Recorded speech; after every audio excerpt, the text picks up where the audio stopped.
November 8, 1998. Esther Rolle, star of Good Times, had just turned 78 years old. A day to celebrate 19 years of the legacy of a show that made her a national star and bastion of Black representation. No one could have predicted that in just 9 days, Esther Rolle would be pronounced dead. Let's explore the life and true circumstances of the passing of Esther Rolle, a Hollywood legend whose power, talent, and influence could not be quantified. Have you ever felt bad for being a middle child? Try being the 10th of 18 children in a household. Esther Rolle was born in Pompano Beach, Florida in 1920 to a huge family. She didn't get very much individual attention, but she did have a very present father figure in her early life. She studied at Spelman College and moved to New York, where she juggled her studies and a regular job. During this time, she enrolled at Yale University. On top of all of this, she started making her debut on New York stage plays. She soon made her transition into television, playing Florida Evans in Maude.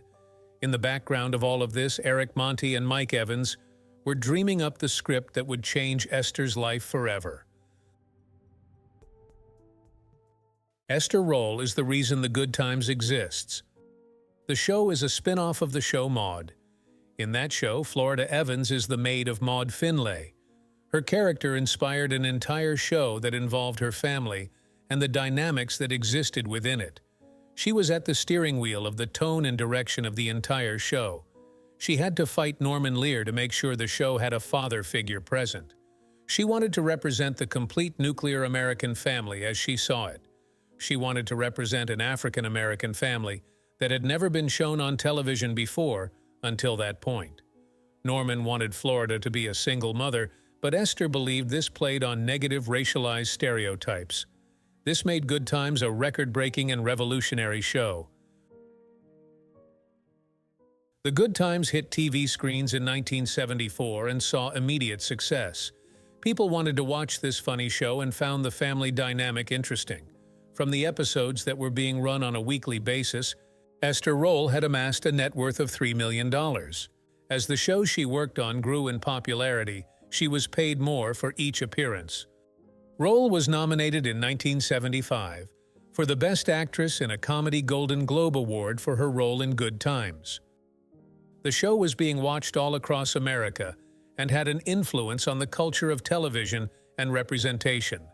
Not only was the show funny, it was the first African-American cast show of its kind. Of course, people wanted to know how it was all going to play out. During this time, Esther would shoot an episode on set until 5 or 6 p.m., have a meeting with the writing team, say her goodbyes, and then do a show at a comedy bar. She never saw a single episode of the show that made her famous. She didn't even have the time to sit down and feel proud of herself for being one of the biggest reasons the show was on screen.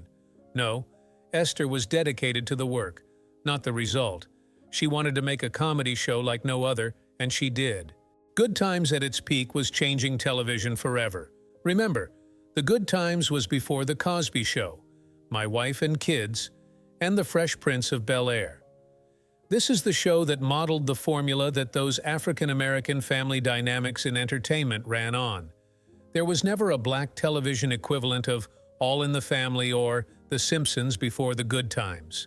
Audiences were hungry for something new and fresh, and the viewership numbers on the show proved it. Everything seemed to be going well. The writing was good, boundaries were being pushed, and actors were giving the performances of their lives. Under the surface, tensions were building in the dressing rooms, sets, and hallways of The Good Times show.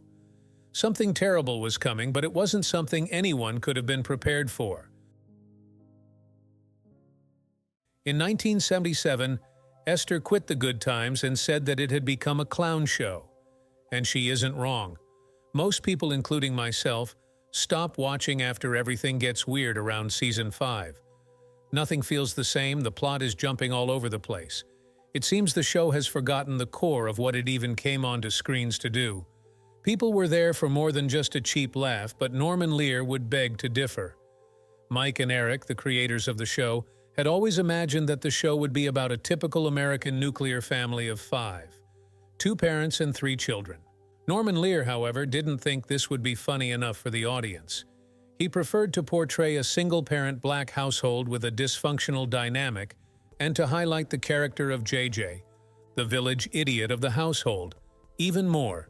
This is despite the fact that when Norman worked with other family comedy shows, he always insisted on there being a complete family. However, suddenly he felt that wouldn't be funny when it came to the Evans. Over time, JJ began to create a rift between himself and all of his colleagues. They never spoke on set, and John Amos and Esther Rolle found the character JJ played to be insulting. Because Norman found this character funny, more and more of the show's runtime was being dedicated to the antics of JJ. Esther believed that the show was giving young black children the wrong advice.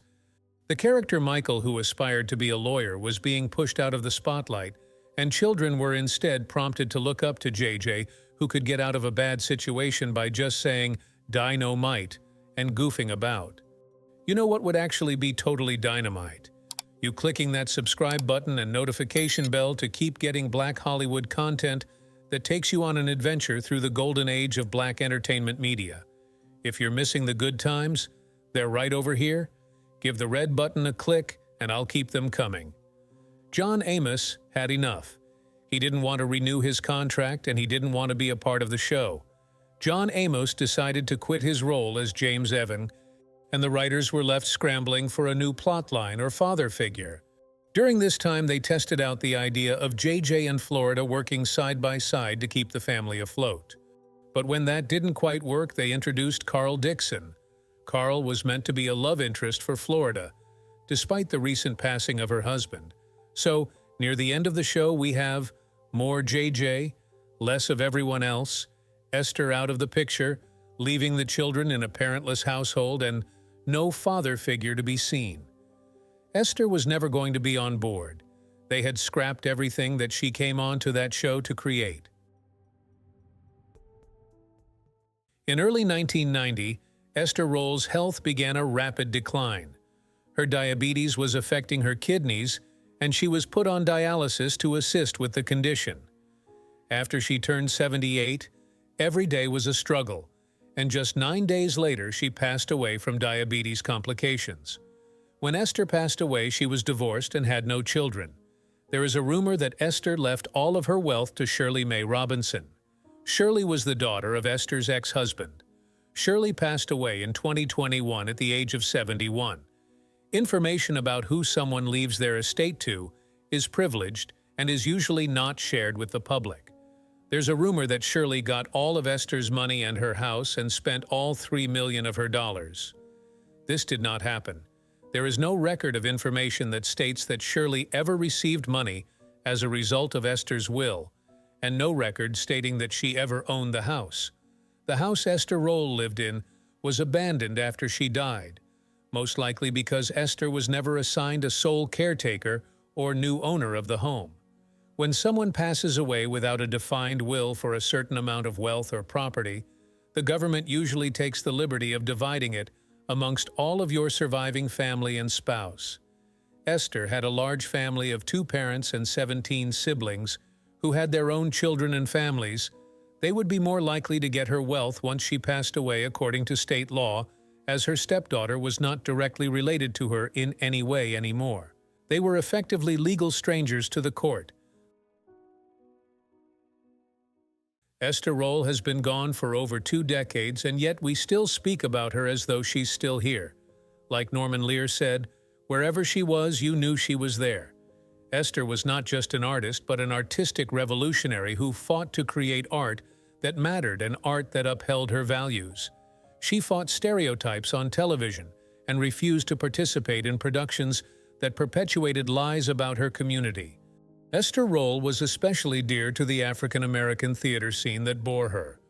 Without that background in theater and experience with a community of like-minded black individuals, she would have never taken the opportunity to push the boundaries as much as she did for the show.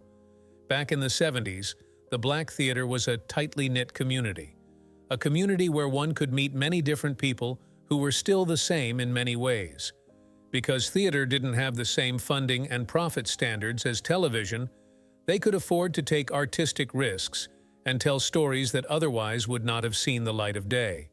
With Esther's revolutionary ideas and exposure to art, she helped create a show that no one would ever be allowed to forget.